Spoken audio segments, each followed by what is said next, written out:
Pengalaman itu adalah guru. Begitu juga suka duka bersama rakan-rakan yang nakal pada zaman remaja.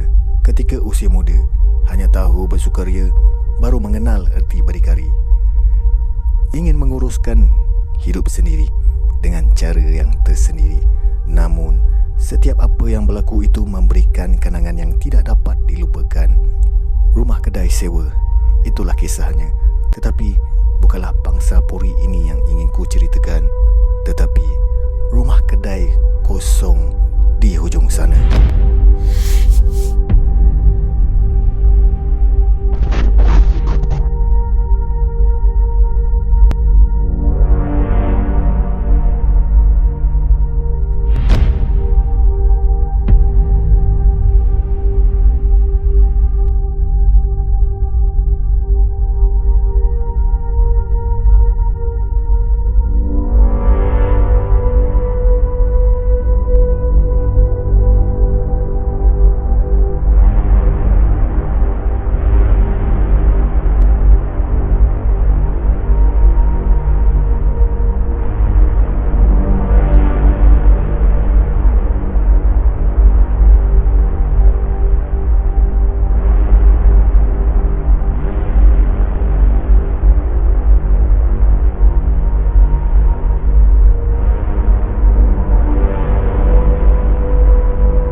Hai, Assalamualaikum. Jumpa sekali lagi dalam vlog yang terkini.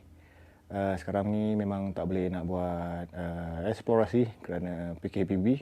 Jadi, saya cuma kongsikan pengalaman saya, apa yang berlaku sebelum ni. Pengalaman yang agak misteri yang boleh saya kongsikan pada semua. Jadi, terima kasih kepada Magic Blue kerana memberikan saya caps.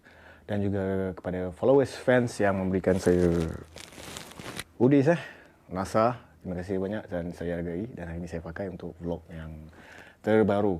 Jadi apa yang saya nak kongsikan di sini adalah prequel bukan sequel. Prequel daripada vlog Wisma Berhantu Johor Bahru.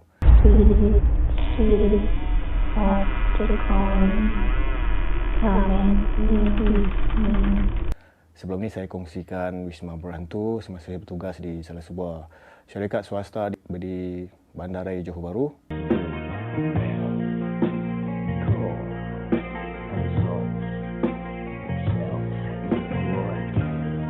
Kemudian saya upload vlog 3 West Monkey setelah saya berhijrah ke Kuala Lumpur. Jadi apa saya nak kongsikan di sini adalah semasa saya berhijrah dan bertugas di Kota Damansara di salah sebuah syarikat swasta. Dan sekarang saya nak kongsikan apa yang berlaku sebelum saya bertugas di Wisma Berhantu Johor Bahru.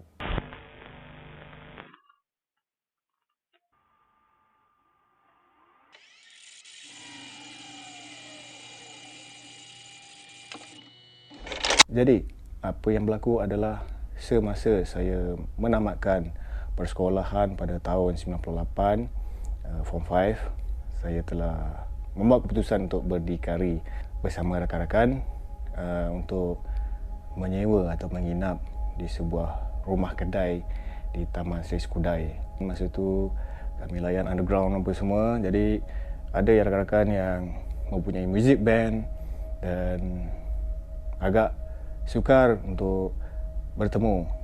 Jadi untuk menulis lirik, muzik, jadi ambil keputusan untuk menyewa di salah sebuah rumah. Masa tu biasalah lepas SPM, jadi pemilihan rumah tu kita tak ambil pot sangat, asalkan dapat bersama-sama. Jadi pada tahun tersebut, mungkin pada tahun awal 99, masa tu saya mendapat pekerjaan ataupun saya bekerja bersama ayah saya di sebuah syarikat elektrik yang mana saya bertugas sebagai electrician ataupun pendawai elektrik. Semasa bekerja tu saya menginap bersama rakan-rakan yang lain. Ada yang bertugas di Singapura, ada yang bertugas sendiri. Jadi di dalam rumah tersebut kami berbeza bidang pekerjaan. Tapi dalam waktu yang sama kami mempunyai idea yang sama. Okey, diikutkan cerita pada satu hari itu kami melihat ada satu iklan sewa rumah di tingkat 2 di sebuah rumah kedai. Betul-betul terletak di belakang sekolah saya menuntut, sekolah menengah Skudai.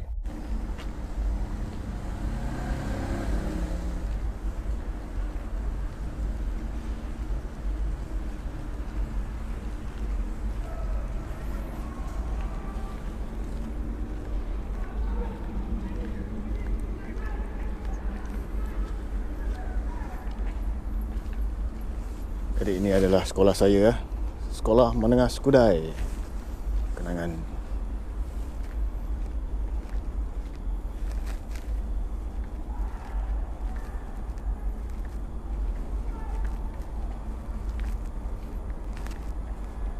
Uh, 20 tahun lebih. Banyak perubahan dekat Skudai ni. Yang mana ni dulu sekolah saya dan saya menyewa dekat belakang ni je. Dan hadapan ni dulu adalah tanah lapang, Semak Samun, Tanah Merah. Sekarang dah dibinakan pusat untuk riadah, bersukan, futsal apa semua kat sini. Ini adalah pandangan belakang rumah saya dulu, rumah sewa bujang dulu lah. Kalau daripada rumah sebelah dengan rumah sebelah ni kita boleh nampak jiran sebelah kat dapur. Jadi pada hari tersebut kami pun menghubungi tuan rumah. Saya tak pasti tuan rumah tu Cina ataupun Melayu, saya tak ingat dah lama. Daripada tahun 99 sehingga 2020 ni agak lama juga, saya tak ingat. Yang mana kami telah menghubungi tuan rumah dan kami bertemu di bawah rumah kedai tersebut. Jadi setelah tuan rumah sampai, dia pun membuka pintu kecil di bahagian tepi. Biasanya rumah kedai ni dia ada shutter di bahagian bawah dan juga ada pintu kecil. Jadi saya tunjukkan di mana saya menyewa sebuah rumah kedai yang banyak kisah dia kat sini.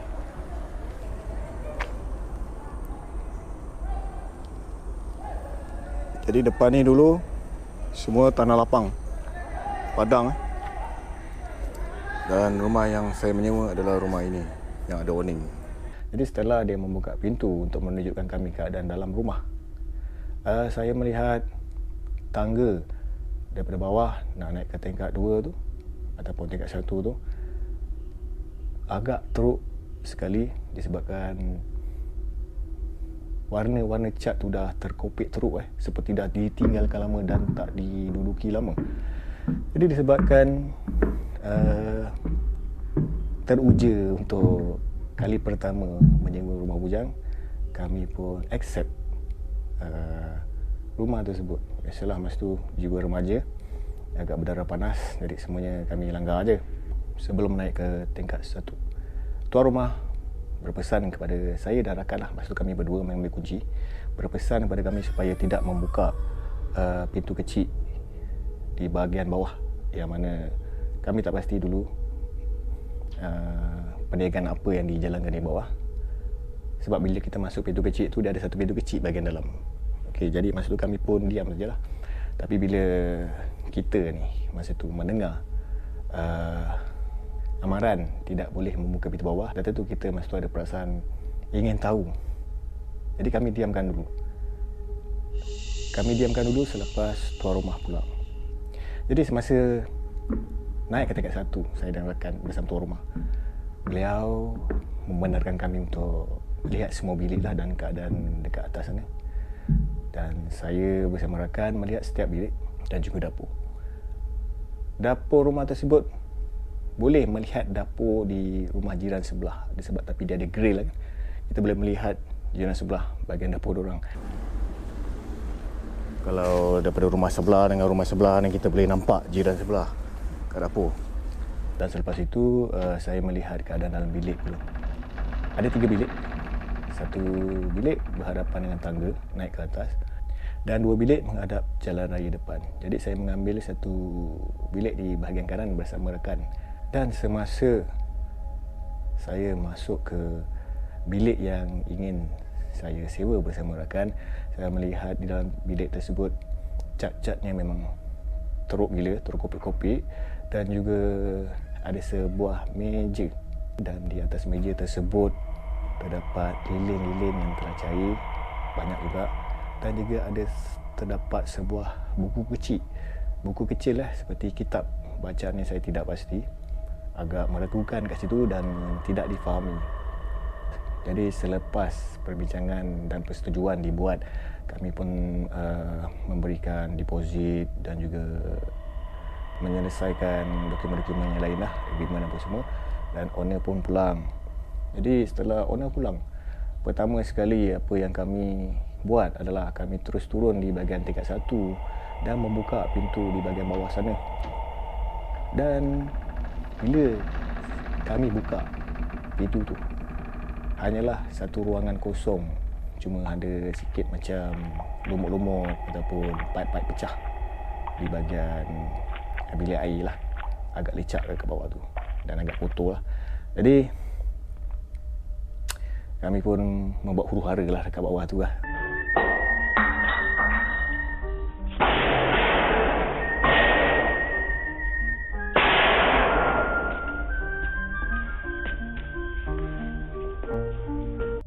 Menjerit lah, menyanyi lah, apa-apa semua, gelak-gelak apa semua, dan kami tutup balik pintu tu dan terus naik semula ke tingkat 1.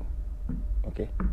Dan saya bersama rakan terus mengambil meja, lilin dan buku tersebut, dan kami buang di bahagian tong sampah di hadapan rumah. Ada satu tong sampah lah, majlis tu, kita buang kat situ je.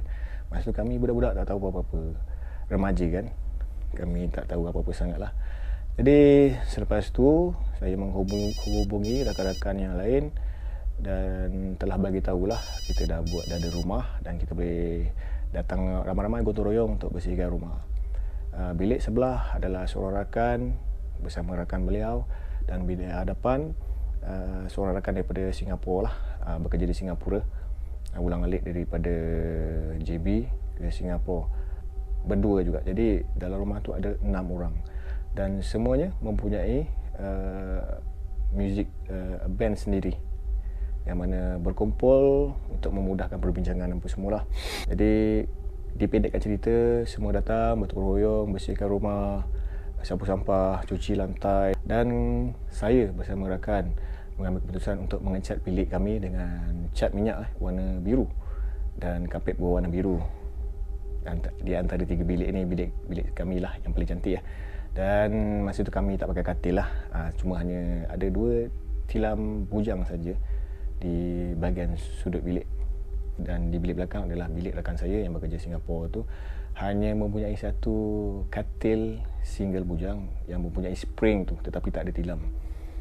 Dan rakan saya ni dia agak asal boleh je, mana dia boleh penat tidur, dia akan bentang je tilam kat bawah, dia tak baring dekat atas tilam yang ada spring tu. Itu memang cara dia lah, kita tak boleh cakap apa. Jadi saya duduk di rumah tu hampir setahun dan pelbagai kejadian yang telah berlaku semasa duduk di sana. Salah satunya adalah ketika saya berseorangan di dalam bilik.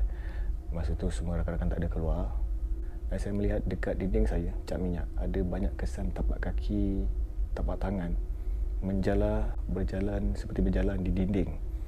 Dan saya agak hairan, seperti kesan bayi merangkak di dinding. Disebabkan cat bilik tu cat minyak, boleh nampak kesan dia seperti sangat kecil, jari bayi. Memang betul jari bayi masa tu. Dia berjalan di dinding dan ke siling. Jadi masa tu, selepas rakan saya pulang, saya menunjukkanlah kesan tersebut, dan rakan saya dia agak rasa benda tu karut dan kelakar lah. Mungkin dia kata saya yang buat kesan tapak kaki ataupun tapak tangan tersebut. Jadi saya diamkan saja. Agak pelik juga. Dan dipendekkan cerita, pada keesokan harinya memang semua rakan-rakan tak ada dalam rumah kerana ada urusan masing-masing. Jadi rakan sebilik saya tu, dia pulang dahulu, dan selepas dia masuk dalam bilik, dia melihat kesan tapak kaki tersebut ada di bahagian dinding dia pula, dekat bahagian tilam dia lah. Jadi dia agak marah jugalah.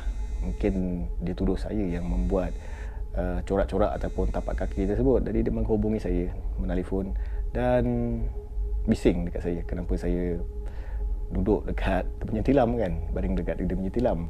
Jadi saya menafikan lah sebab saya berada dekat rumah mak saya masa tu. Jadi saya pulang ke rumah dan bertemu rakan saya di dalam bilik. Dan bila saya lihat, memang ada kesan tersebut yang sama seperti di dinding saya. Jadi kami agak bertekak lah masa tu juga kan, mempertikaikan pasal hal ni. Dan saya meminta rakan saya untuk mengalihkan almari kain plastik tu, almari bujang tu yang senang tombang tu, untuk alih ke tepi. Jadi beliau mengalihkan almari tersebut dan melihat ada kesan tapak kaki bayi itu melalui belakang almari tersebut menghala ke shilling. Jadi masa tu kami agak terdiam. Jadi kami cuba abaikan. Mungkin ini adalah salah satu perkara yang masa tu kami tak ambil pot sangat lah. Itu kejadian pertama. Kejadian kedua adalah ketika rakan saya daripada Singapura pulang bekerja. Satu hari tu saya agak pelik kenapa dia pulang dengan membawa satu bungkusan snack jajan yang banyak daripada kedai Encik. Ada lebih kurang 20 paket. Dia masuk dalam satu plastik besar. Dia bawa masuk dalam rumah. Sedangkan saya agak pelik lah kelakuan dia macam tu kan. Jadi dia bawa masuk bilik dia. Dan bila saya perhatikan bersama rakan, dia turun semula ke bahagian dekat bawah dan membuka pintu kecil tu, dan dia mencampakkan snack-snack tersebut ke bahagian bawah dan dia menutup pintu tersebut dan dia masuk ke dalam bilik. Itu salah satu situasi yang agak memelikkan. Jadi kami tak naklah bertanya dulu kan apa tindakan rakan saya tu. Jadi kami diamkan dulu. Jadi satu hari tu ada satu kejadian yang di mana saya sedang mandi di bahagian dapur, sebab bilik air terletak di bahagian belakang dekat dengan dapur. Jadi masa tu bilik air kat belakang tu dia memang tak tutup habis tau. Dia pintu, lepas tu ada ruang lagi. Jadi semasa saya mandi, tengah seronok mandi kan, tiba-tiba ada satu tuala disangkutkan ke pintu. Jadi selepas selesai, saya pun terus pergi ke bilik dan bertanya rakan saya masa dia tengah main gitar. Saya tanya, siapa yang hulurkan tuala dekat bilik air? Kawan saya tengok saya dengan agak pelik dan dia kata, mana ada siapa-siapa rajin nak bagi kau tuala kan. Jadi saya agak pelik lah siapa yang baik hati sangat hulurkan tuala kepada saya sedangkan saya bawa tuala. Jadi saya terus pergi semula ke bilik air dan saya melihat tak ada tuala pun dekat situ. Saya ingat lagi tuala tu masa tu warna coklat. Jadi saya tak tahulah siapa-siapa yang menghulurkan saya tuala ataupun ada sesuatu yang mandi bersama kan. Allahuaklam. Dan selepas keluar daripada toilet masa tu, kebetulan ada budak-budak bujang di bahagian sebelah, di bahagian dapur dorang sedang minum air, dan saya lihat mereka melihat ke arah saya dengan pandangan yang serius dan mereka melihat saya sambil berjalan dan menggelengkan kepala saja. Jadi saya agak pelik jugalah apa yang berlaku sebenarnya. Itu salah satu perkara yang berlaku dekat rumah tersebut. Jadi pada satu hari kami berjumpa semula dengan rakan kami yang daripada Singapura. Biasalah kerja Singapura ni memang tak ada masa, kadang susah nak jumpa. Jadi satu hari tu kebetulan rakan saya ni cuti. Semasa berada di hall, rakan saya tu pun keluar daripada bilik dia dan menceritakan mengapa dia membeli snack yang banyak dan mencampakkan di bawah rumah kedai tersebut. Apa yang diceritakan di sini adalah mengejutkan kami kerana beliau mengatakan semasa beliau pulang daripada bekerja, mandi dan masuk balik ke bilik beliau tidak baring di atas katil bujang yang mempunyai spring tanpa tilam tu. Beliau baring di lantai kerana terlampau penat, kerana ada tilam dekat bawah tu. Jadi selepas beliau baring untuk melepaskan penat, tiba-tiba tilam spring tu dia tiba-tiba dia melendut ke bawah seperti ada seseorang yang baring, dan beliau kena empap masa tu. Biasalah kena empap ni menjerit-jerit orang tak kena dengar. Dan kebetulan masa tu beliau baring mengiring. Baring mengiring dan telinga beliau terletak di atas lantai, berdekatan dengan lantai. Jadi apa yang mengejutkan, dengar banyak suara gelak ketawa kanak-kanak seperti sekumpulan kanak-kanak sedang bermain dekat bawah sana. Itu amat mengejutkan beliau. Memang sangat mengejutkan beliau. Dan beliau amat curiga dengan bunyi tersebut, membuatkan beliau terus meluru turun pergi ke arah bawah dan membuka pintu tersebut. Dan tidak ada apa-apa pun di ruangan bawah, kosong. Itu membuatkan beliau mengambil keputusan untuk membeli jajan ataupun snack yang banyak dan mencampakkan di kawasan bawah. Dan itu bukannya pertama kali beliau dengar. Sebenarnya beliau mendengar setiap hari. Hanya beliau sahaja yang mendengar, kami tidak mendengar bunyi-bunyi tersebut. Dan amat mengejutkan apabila rakan saya itu memberitahu satu hari itu dia melihat semula jajan ataupun snack yang dicampakkan di bawah rumah semua terbuka dan kosong. Tidak ada apa-apa dalam snack tersebut, kosong seperti dibuka oleh seseorang yang sangat rapi. Kalau tikus ataupun binatang-binatang lain sudah tentu binatang itu akan menggigit dan ada kesan koyakan. Tapi apa yang memperkenalkan, dia dibuka dengan secara elok. Kami tidak percaya. Lalu rakan saya itu membawa kami ke bahagian bawah dan melihat sendiri plastik-plastik tersebut memang kosong. Memang kita lihat memang kosong. Memang kosong. Sebab tuan rumah ni memang tak boleh masuk dalam rumah tersebut sebab kami dah tukar dia punya solek, dia punya mangga kat luar tu. Jadi itu salah satu perkara yang agak membelikkan kepada kami penyewa di dalam rumah tersebut. Dan beberapa kejadian lain seperti pada satu malam tu hujan lebat pukul 12 lebih hingga pukul 1 lebih. Biasalah rumah kedai ni biasanya dekat bahagian sekolah sana dia ada tiang lampu jalan raya. Jadi apa bayang-bayang di belakang bangunan dia akan nampak di jalan raya di hadapan rumah kami. Dan bilik saya dan bilik sebelah ni dia ada awning tau. Dia ada awning di depan tingkap. Jadi pada masa tu hujan lebat, saya pasang lagu, layan lagu dan melihat buka tingkap dan melihat di bahagian bawah. Saya mendengar seperti ada satu desiran pasir berjalan di atas awning. Pada fikiran saya masa tu mungkin burung dan saya abaikan je lah bunyi tersebut sambil melayan perasaan, melihat bawah rumah waktu hujan dan kemudian masa tu saya tidur.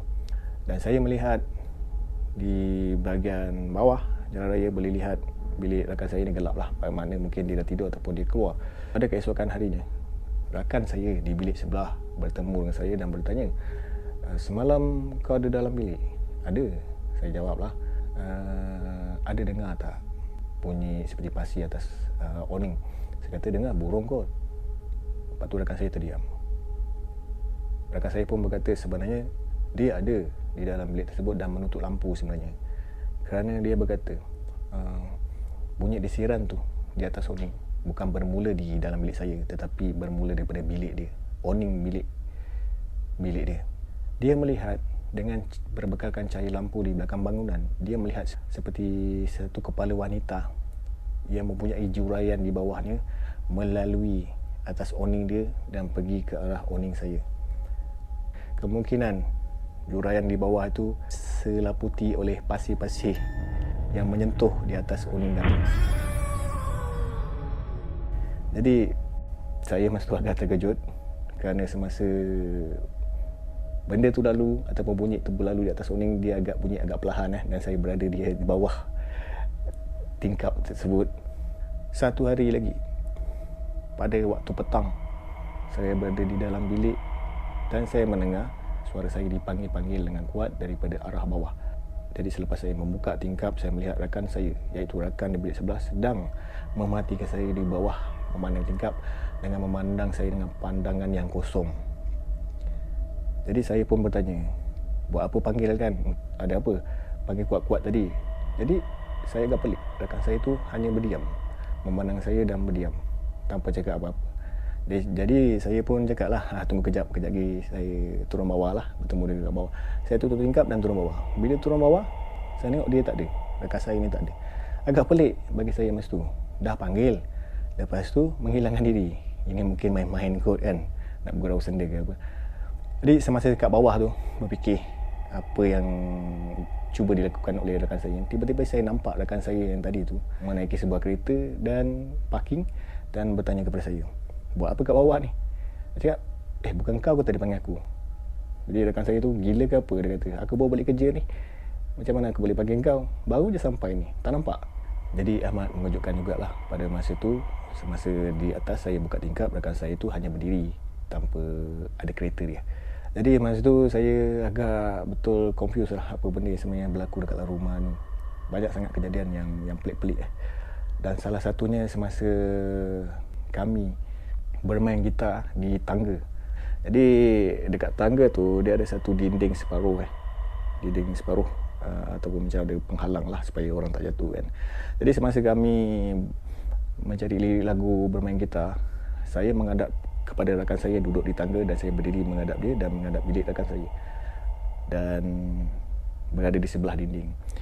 Semasa rakan saya bermain gitar, kami menyanyi apa semua, saya terpandang di belakang badan rakan saya tu terdapat ada satu lengan tangan di bahagian di sebalik tembok. Dan masa saya agak terkedu, tangan siapa ni, sedangkan kami hanya berdua je dalam rumah tersebut. Jadi bila saya tegur rakan saya bertoleh masa tu juga, dan tangan tu dia tarik di sebalik dinding. Jadi bila kami jengah, terus di sebalik dinding tidak ada apa-apa tangan pun. Masa tu mungkin rakan-rakan pernah tengok kot tangan dalam cerita Adam and the Family, ada sebelah tangan yang berjalan, macam tu juga lebih kurang. Masa tu kami dah mula merasa ada sesuatu yang tak kena dekat rumah ni. Dan kejadian yang lain adalah berlaku di luar rumah. Masa tu kami main gitar lagi sekali di hadapan shutter, di hadapan premis yang bawah tu, di hadapan kedai dekat lorong pejalan kaki tu. Kami bermain gitar dekat situ pada waktu petang. Jadi semasa bermain gitar tu, saya dan rakan ni tiba-tiba terbuka lah cerita apa yang berlaku dekat rumah sewa tu. Jadi saya bertanya kepada rakan, kau rasa agak pelik tak rumah ni? Macam-macam benda yang bunyi berlaku yang tak masuk akal. Rakan saya pun bersetujulah. Aku rasa macam tak kenalah dengan rumah ni. Selepas beliau cakap macam itu, kami dengar daripada tingkat bawah shutter tu, kami dengar ada sesuatu yang berlari dan melanggar pintu shutter tu dengan kuat. Jadi masa tu saya dengan rakan cakap, dah, kita bawa gitar, kita pergi lepak ke restoran atau mamak, kita cool down dengan keadaan sekejap. Rasa ada something wrong dekat rumah ni. Selepas kami pergi ke restoran, rakan saya yang di bilik sebelah pulang ke rumah lah disebabkan dah habis kerja. Masa tu berada dalam bilik beliau, hanya beliau dan rakan saja masa tu di dalam bilik tersebut. Jadi masa kami lepak di warung ataupun restoran, kami masuk dah lewat malam kot, agak lama juga saya dan rakan berada di luar. Kami mendapat panggilan telefon daripada rakan tersebut dan meminta kami balik rumah dengan cepat. Kami pun balik, seperti ada sesuatu yang berlaku kan. Dan bila pulang ke rumah, saya bertanya kepada rakan di bilik sebelah apa yang berlaku sebenarnya. Beliau pun berjumpa kami di hall dan membisikkan kepada kami.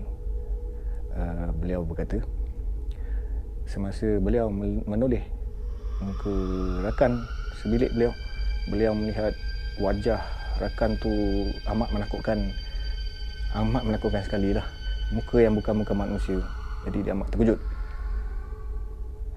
Itu salah satu perkara yang amat menakutkan masa tu. Dan selepas rakan sebilik tu sedar, beliau agak tak boleh terima lah, tak percaya apa yang telah berlaku. Jadi itu salah satu persoalan lah. Kejadian-kejadian yang banyak berlaku dekat rumah sewa tersebut yang sudah lama ditinggalkan tak berpenghuni. Sekali lagi, semasa kami berada di ruang tamu, kami pergi ke dapur, jiran sebelah tu asyik mematikan kami. Budak bujang lelaki asyik mematikan kami dan diam dan hanya menggelengkan kepala je. Tapi kami sepanjang sewa di situ, kami tak sempat untuk berbual ataupun berkomunikasi di luar rumah ataupun berselisih. Tak pernah sekali pun kami berjumpa. Dan di hadapan rumah kami dulu terdapat satu padang yang luas penuh dengan semak apa semua. Sekarang kawasan tersebut sudah mempunyai satu tempat riadah futsal lah, orang bersukan kat situ. Pada asalnya tempat tu tanah yang lapang, dan kat situ kawasan kami sewa rumah ni memang tiang lampu tak ada, memang gelap masa tu. Tak ada jalan kecil-kecil aja. You pindah sini bila? Pindah sini? Tahun 1999. Saya sewa sini dulu. Dulu mana tiang lampu tak ada kan? Ini Dulu malam tak ada tiang lampu kan? gelap. Betul lah. Itu beza. Langkah duduk atas lah. Ha? Duduk atas lah.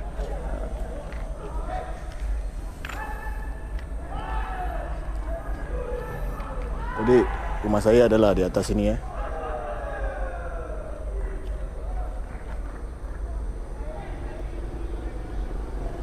Saya poros kudai tahulah dekat kawasan situ dulu memang gelap, tak ada lampu, dan warung-warung hanya ada satu buah saja, satu dua buah je kat situ. Satu hari ni agak banyak sangat gangguan yang telah berlaku. Saya dan rakan telah menghubungi rakan saya daripada Parit Raja untuk datang disebabkan beliau mempunyai ilmu sedikit dalam perubatan ataupun dalam ilmu kebatinan. Kami memanggil beliau untuk datang ke rumah dan menceritakan apa sebenarnya yang berlaku. Rakan saya masa itu memberikan satu pendapat lah supaya kami mengantungkan apa ayat-ayat pelindung di dalam rumah, di hadapan pintu pun semua. Dan masa tu kami mengikut sajalah, ilmu tak banyak mana. Kami membeli satu surah Yasin surah Yasin yang ada kipas tu, dan kami letakkan di hadapan bilik, di tengah-tengah bilik antara dua bilik kami meletakkan di situ. Kemudian setelah meletakkan ayat tersebut, kami pun keluar daripada rumah seperti mana yang telah diarahkan oleh rakan. Kami kosongkan rumah, kami keluar ke bandar untuk tempoh masa yang agak lama juga, dan selepas itu kami pulang ke rumah. Dan apa yang mengejutkan kami adalah ayat-ayat tersebut hancur berterabur di atas lantai seperti dikoyakkan oleh sesuatu sehingga menjadi cebisan yang kecil berterabur di atas lantai. Perkara itu membuatkan kami amat terkejut dan amat marah jugalah. Jadi apa yang berlaku adalah rakan saya yang daripada Parit Raja tersebut memberitahu bahawa dia meminta untuk ditinggalkan seorang diri di rumah tersebut, dan dia meminta semua keluar daripada rumah. Dan kami sekali lagi beredar daripada rumah tersebut dan lepak di sebuah restoran dan meninggalkan rakan kami.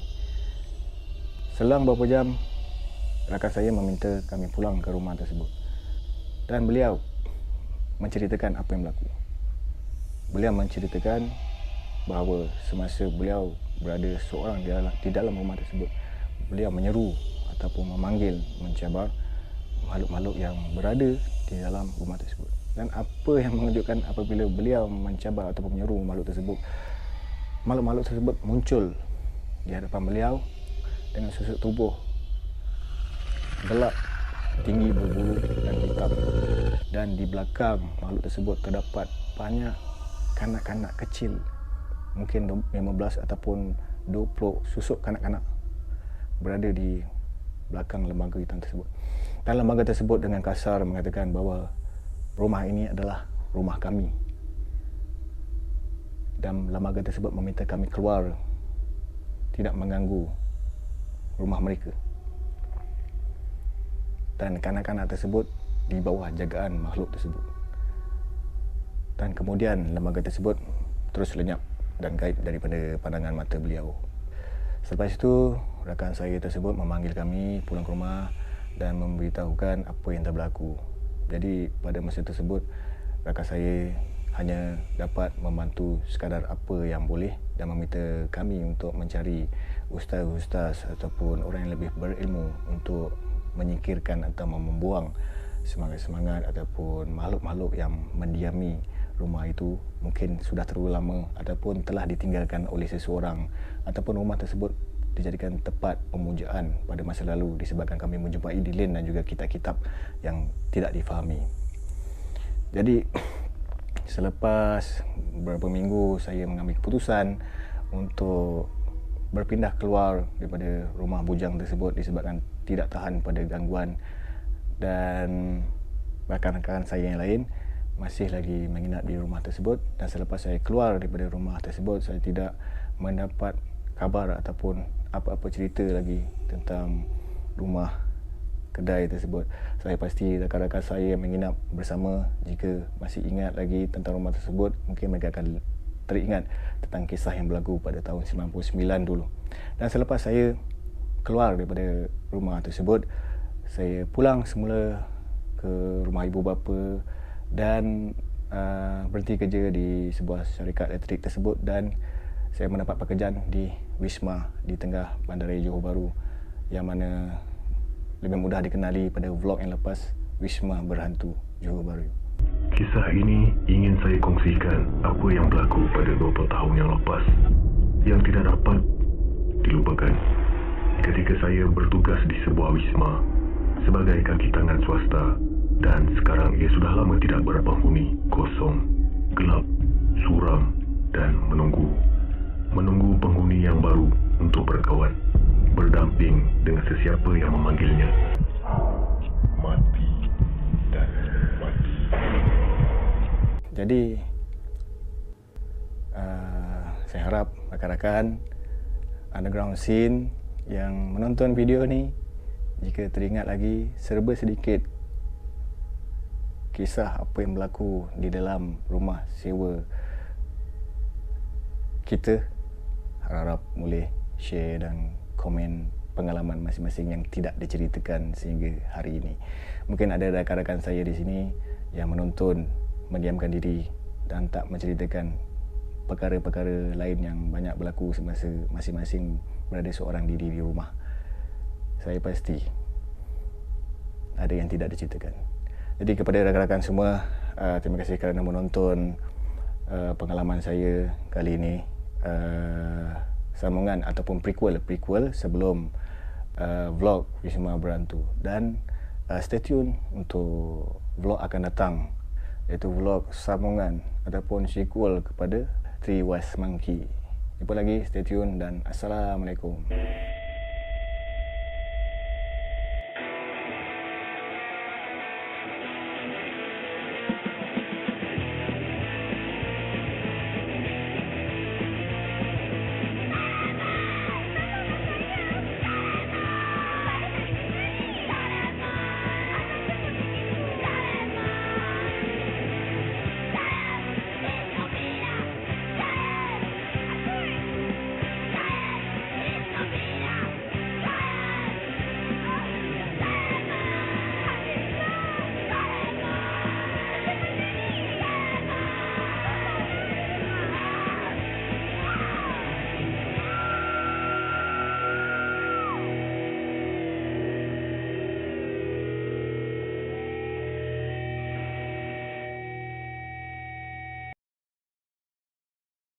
Hey, where are you going? Don't leave me. I need you. Where are you? Stay with me. If you leave, I'll never forgive you. Don't you run away. I'm coming for you. I'm watching you.